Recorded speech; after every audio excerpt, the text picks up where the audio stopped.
നമ്മളിവിടെ ചെറിയൊരു ഓണാഘോഷം കേട്ടോ, ചെറിയ രീതിയിൽ മാത്രമേ ഉള്ളൂ. അപ്പോൾ അച്ഛനും അമ്മയൊക്കെ വന്നതുകൊണ്ട് നമ്മൾ ചെറിയ രീതിയിൽ ഓണം ഒന്ന് ആഘോഷിക്കാമെന്ന് വെച്ചു കേട്ടോ. അപ്പോൾ അതിൻ്റെ ഒരുക്കങ്ങളിലാണ്.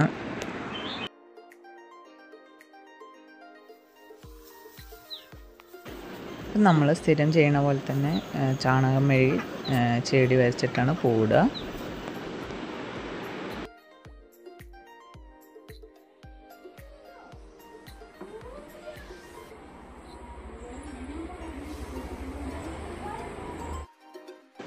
അപ്പോൾ നമ്മളെല്ലാവരും കൂടി പൂവിടാൻ തുടങ്ങി കേട്ടോ. അപ്പോൾ വയനാട്ടിൽ നിന്ന് ഇല്ലത്തുനിന്ന് എല്ലാവരും വന്നിട്ടുണ്ടായിരുന്നു. അപ്പോൾ അവിടെ അവർ ആഘോഷിക്കേണ്ടെന്ന് തീരുമാനിച്ചു.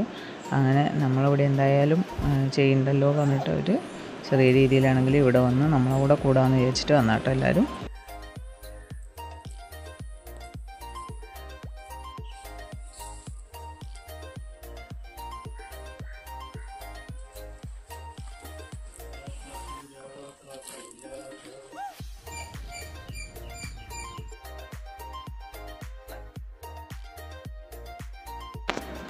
നമ്മളെ തൊട്ടടുത്ത് തന്നെയുള്ള അമ്പലത്തേക്ക് പോവാണ്. നരസിംഹമൂർത്തി ക്ഷേത്രം, നാരദമംഗലം നരസിംഹമൂർത്തി ക്ഷേത്രമാണ്. നല്ല ലാൻഡ്സ്കേപ്പാണ്, അടിപൊളി സീനറീസാണ്. ഒരുപാട് പേര് ഇവിടെ വന്ന് ഫോട്ടോസൊക്കെ ഒരുപാട് എടുക്കാറുണ്ട് കേട്ടോ. കാണാൻ നല്ല ഭംഗിയുള്ള സ്ഥലമാണ് കേട്ടോ. അതുപോലെ തന്നെ ഭഗവാനും.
വൈകുന്നേരം എന്നെ കൊണ്ട് അറിയാൻ വരാൻ പറഞ്ഞാണ്.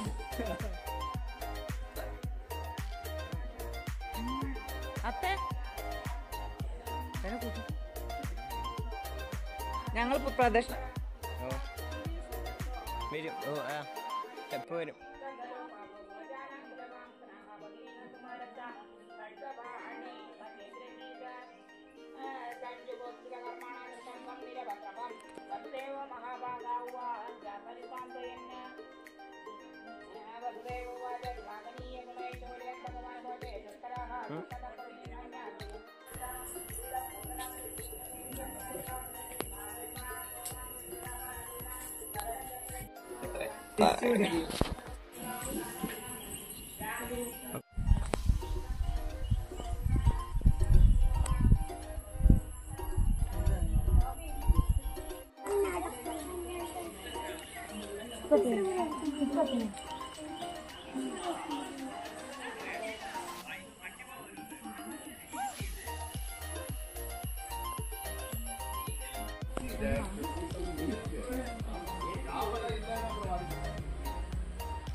ഞാൻ കഴിച്ചോളൂ, കുഴപ്പമില്ല.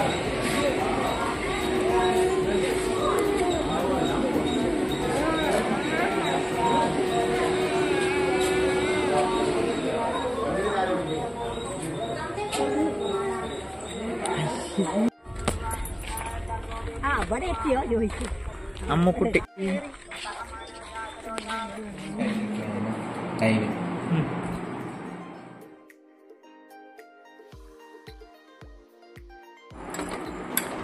നമ്മൾ ഓണത്തിന് പായസം ഉണ്ടാക്കിയത് പരിപ്പ് പ്രഥമനാണ് കേട്ടോ.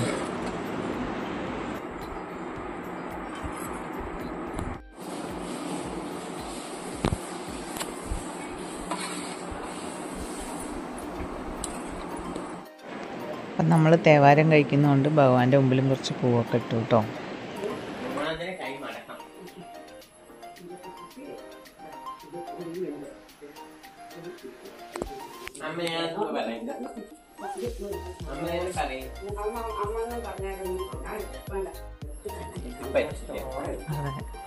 നാരായണമ്മ അങ്ങനെ ചെയ്യണ്ട.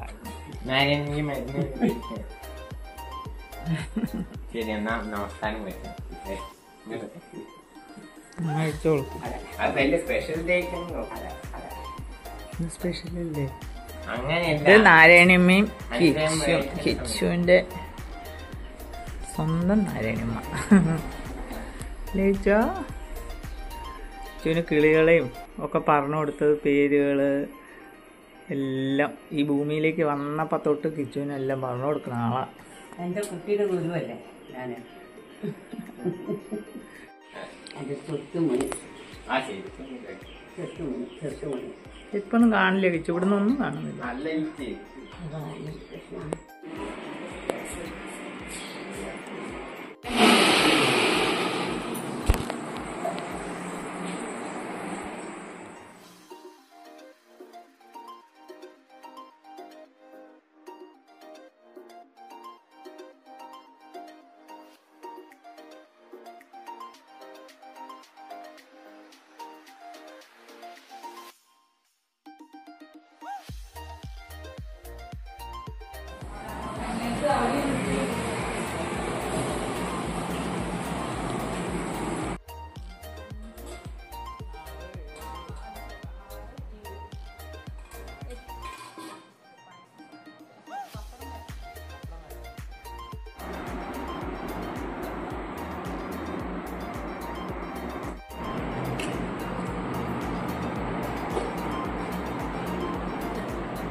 ഫോട്ടോ എടുത്തോ?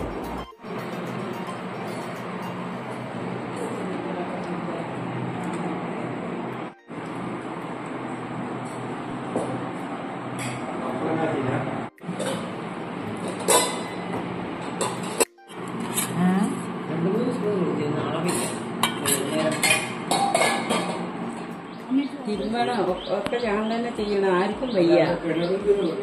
കിണറുണ്ട്, കിണറുണ്ട്. ഓ കിണറുണ്ട്. ആ കിണറുണ്ട്, കിണറുണ്ട്, കിണറുണ്ട്. ഓ ചെറിയ കിണറാണ്. ഒക്കെ വയ്യ.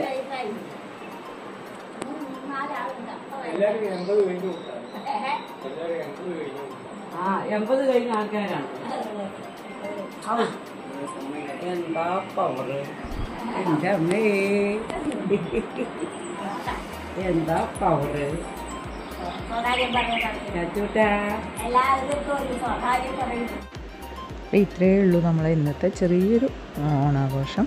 അപ്പോൾ എല്ലാവർക്കും ഒരുപാട് ഓണങ്ങളൊക്കെ ആഘോഷിക്കാൻ സാധിക്കട്ടെ എന്ന് ആശംസിക്കുന്നു.